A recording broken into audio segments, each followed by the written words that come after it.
ప్రధానమంత్రి పిలుపు మేరకు దేశవ్యాప్తంగా సాగుతున్న నషాముక్త్ భారత్ అభియాన్లో భాగంగా ఈ నెల 26న అంతర్జాతీయ మాదక ద్రవ్యాల వ్యతిరేక దినోత్సవం పురస్కరించుకుని గురువారం జిల్లా కేంద్రమైన కాకినాడలో ఎస్పీ ఆఫీస్ నుండి భానుకోడి సెంటర్ వరకు విద్యార్థులు, ఉద్యోగులు, స్వచ్ఛంద సంస్థ, పోలీసులు ఆధ్వర్యంలో మాదక ద్రవ్యాల వ్యతిరేకంగా నినాదిస్తూ భారీ అవగాహన ర్యాలీ నిర్వహించారు. ఈ కార్యక్రమానికి జిల్లా కలెక్టర్ ఎంఎన్ హరేంద్ర ప్రసాద్, జిల్లా పోలీస్ సూపరింటెండెంట్ జి బిందు మాధవ్ ముఖ్య అతిథులుగా హాజరై జెండా ఊపి ర్యాలీని ప్రారంభించారు.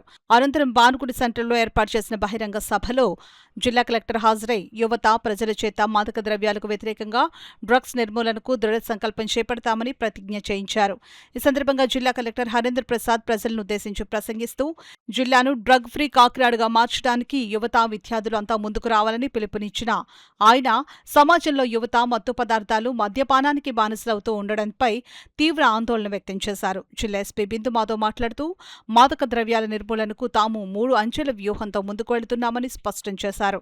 అందులో మొదటిది డ్రగ్స్ బారిన పడిన వారిని గుర్తించడం, రెండవది విస్తృతంగా అవగాహన కల్పించడం అని పేర్కొన్నారు. ఇందులో భాగంగానే ఈ నెల 17 నుండి గత 10 రోజులుగా విద్యార్థులకు వ్యాసరచన పోటీలు నిర్వహించి బహుమతులు అందజేశామని తెలిపారు. ఇక మూడవదైన చట్టపరమైన చర్యల గురించి మాట్లాడుతూ నార్కోటిక్ డ్రగ్స్ సరఫరా మరియు విక్రయాలకు పాల్పడే వారిపై అత్యంత కఠినంగా వ్యవహరిస్తామని హెచ్చరించారు. కార్యక్రమంలో అంతర్జాతీయ మాదక ద్రవ్యాల వ్యతిరేక దినోత్సవం సందర్భంగా ఈ నెల 17వ తేదీ నుండి 10 రోజులు జిల్లాలో విద్యార్థులకు నిర్వహించిన పోటీలలో విజేతలకు జిల్లా కలెక్టర్, ఎస్పీ బహుమతులను అందజేశారు. ఈ కార్యక్రమంలో AR additional SP Srinivasarao, AR DSP Srihari, eagle CI Venkatesh, విభిన్న ప్రతిభావంతుల వయోవృద్ధుల సంక్షేమాధికారి ఏవై శ్రీనివాస్ తదితరులు పాల్గొన్నారు. క్యాంపస్లో ప్రతి ఒక్క వ్యక్తి కూడా డ్రగ్కి దూరంగా ఉండే విధంగా మీరు చర్యలు తీసుకోవాలి. మీకు ఇన్ఫర్మేషన్ ఉన్నా మీరు మీ టీచర్స్ దృష్టికి తీసుకురావడం, లేకపోతే ఈగల్ సంస్థ గురించి మీకు తెలుసు 14446 నంబర్ కూడా మనము ప్రత్యేకంగా పెట్టడం జరిగింది. 1972 number is also there. So ఈ 3 నంబర్స్కి ఏదైనా కాల్ చేస్తే వాళ్ళు వెంటనే స్పందిస్తారు. ఎవరైనా మీ క్యాంపస్ పక్కన డ్రగ్స్ అమ్మితే కూడా ఆ ఇన్ఫర్మేషన్ మీరు పాస్ ఆన్ చేయాలి. మీ ఫ్రెండ్స్ లేకపోతే తెలిసిన వారు డ్రగ్స్ తీసుకుంటున్నారంటే కూడా మీరు వారి గురించి వివరాలు తెలియజేయాలి. ఇప్పుడు ఒకటి నేను మీకు I can guarantee you something. If somebody is consuming drugs, the first response would be not to treat them as criminals. మనం వాళ్ళని we will see them as somebody who needs support through counseling, through medication. ఆ విధంగా చూస్తాం తప్ప drug తీసుకున్న వారిని మేము ఒక క్రిమినల్గా చూడము.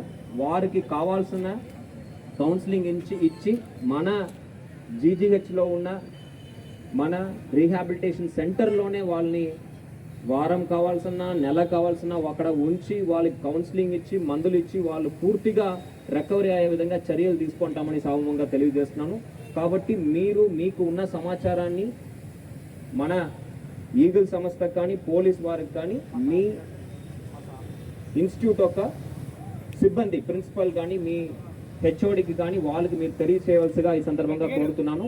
ప్రతి ఒక్కరు కూడా ఈ రోజు నుంచి మీరు కూడా ఒక పోలీసుగా వాళ్ళతో పాటు ప్రవర్తించాలి, పూర్తి సహకారం అందించవలసిగా ఇక్కడ ఉన్న యువతలే కాకుండా జిల్లా వ్యాప్తంగా ఉన్న యువతలందరికీ పాత్రికేయ సోదరుల ద్వారా కోరుకుంటున్నాను. అలానే థర్డ్ పార్టీస్ ఎన్ఫోర్స్మెంట్, ఎవరైతే డిస్ట్రిబ్యూషన్, సేల్కి పాల్పడుతున్నారో ఈ narcotic drugs and psychotropic substances, వాళ్ళందరి మీద స్ట్రిక్ట్గా ఉంటాము అని చెప్పడం దీనిలో 3వ భాగం. ఇప్పుడు కలెక్టర్ సార్ ఏదైతే చెప్పారో, ఎవరైనా యువత దీనికి తెలియక దాని బారిన పడితే ఖచ్చితంగా వాళ్ళని మొదటి స్టేజ్లోనే నేరస్తులుగా ట్రీట్ చేయకుండా వాళ్ళని రీహాబిలిటేట్ చేసి, మెయిన్ స్ట్రీమ్ చేసి డీ అడిక్షన్ సెంటర్లో పెట్టి ట్రీట్ చేయడం జరుగుతుంది. ఎవరైనా డిస్ట్రిబ్యూషన్ ఆర్ సేల్కి పాల్పడుతుంటే వాళ్ళని క్రిమినల్స్ లాగా ట్రీట్ చేసి అరెస్ట్ చేయడం జరుగుతుంది. దీనిలో ఒక చిన్న విషయం, మిమ్మల్ని అందరినీ పిలిచి రిపీటెడ్గా ఇంక్లూడ్ చేయడానికి ఈ ప్రోగ్రాంలో రీజన్ ఏంటంటే, you are the future of the country. మీరందరూ ఎలా టర్న్అవుట్ అయ్యారు అనేది it impact society at large later on. So ఈ అవేర్నెస్ కూడా మీకు తెలిసిన వాళ్ళకి, మీ కుటుంబ సభ్యులకి అందరికీ చెప్తే it will have a good impact. దాంతోపాటు పోలీస్ ఒక 1000 మందే ఉంటారు జిల్లాలో, బట్ స్టూడెంట్స్ తీసుకుంటే లక్షల్లో ఉంటారు. So if you are our eyes and ears, ఎక్కడన్నా ఈ నేరం జరుగుతుంటే, ఎవరైనా డ్రగ్స్ సేల్కి పాల్పడుతుంటే, డిస్ట్రిబ్యూషన్కి పాల్పడుతుంటే మీరు చూసి కనుక రిపోర్ట్ చేస్తే, ఒక హెల్ప్ లైన్ నంబర్ చెప్పడం జరిగింది 1972 అని, మీ ఇన్ఫర్మేషన్ కాన్ఫిడెన్షియల్గా ఉంచుతారు. సో దయచేసి ఎక్కడైనా మీరు అది చూస్తే బీ ఎ రెస్పాన్సిబుల్ సిటిజన్. రీసెంట్గా honourable deputy CM sir also when you visited Kakinada, sir was saying మనం సిటిజన్స్గా కొంత బాధ్యత తీసుకుంటే సిస్టమ్స్ ఇంకా బాగా పనిచేస్తాయని. సో దయచేసి మీరందరూ ఆ సపోర్ట్ ఎక్స్టెండ్ చేయాల్సిందిగా కోరుకుంటున్నాను.